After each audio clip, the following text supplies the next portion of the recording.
í morgunbóttinni á þér í morgun? Ég veit það ekki. Það bara að lenda mér einhvern veginn að þurfa að stíga upp. Við mættum heldur andleysi til leiks og Breiðablik mættu brjálæði til leiks. Nýbúin að senda Króata sinn tilbaka og voru bara fáránlega góður.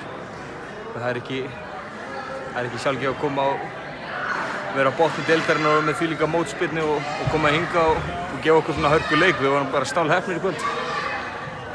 Hvað veldur? Hvað vantaði upp á í Njarðvík í kvöld? Vanmat á Breiðabliksliðinu?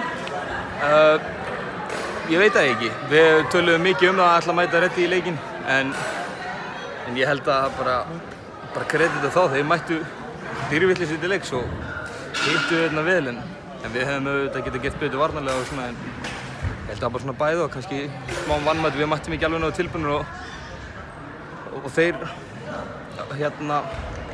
bara mættu gíraðir inn í leik og voru bara mjög góðir í þessum leik. Talandi vörnina, Njarðvík hvað eftir annað að fá á sig 90 bústig, þetta getur ekki verið hásætt á?